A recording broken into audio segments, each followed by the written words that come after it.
Hello. Trucks. Thank you.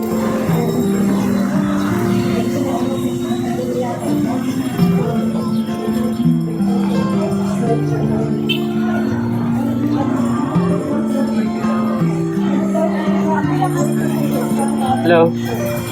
Free trucks. Hello. Thank you. Hello, excuse me. Free trucks. Thank you. Hello.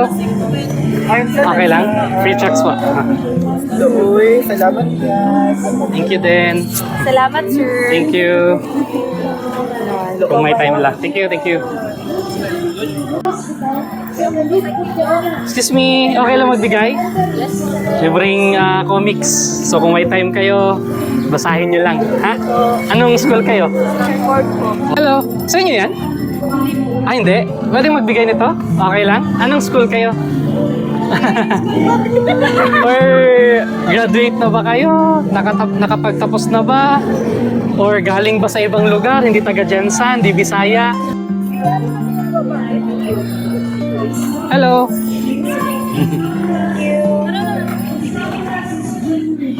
Hello. Free chats. Thank you.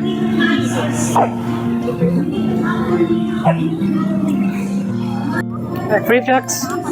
Thank you.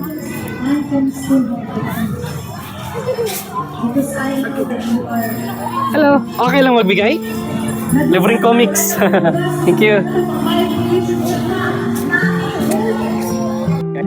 Nang libreng tracks, comics. Anong school kayo? Oo. Saan nyo siya particularly naririnig? Yung name ng school ninyo? Holy Trinity.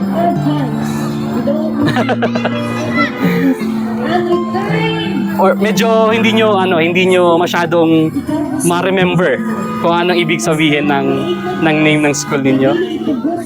Oo. Okay lang. Janica and Kian, tama? So may mga tanong lang ako sa inyo na hopefully sagutin nyo lang honestly, okay? It will make you born again the moment you fully trust in Jesus Christ. Anong sabi ni Jesus Christ kay Nicodemus sa John chapter 3?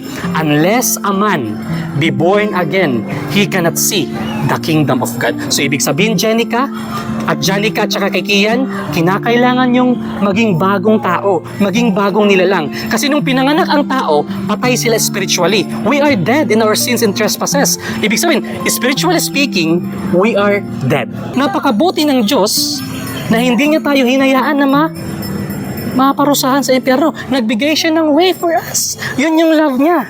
Yun yung expression ng love niya na meron siyang pinadalang way.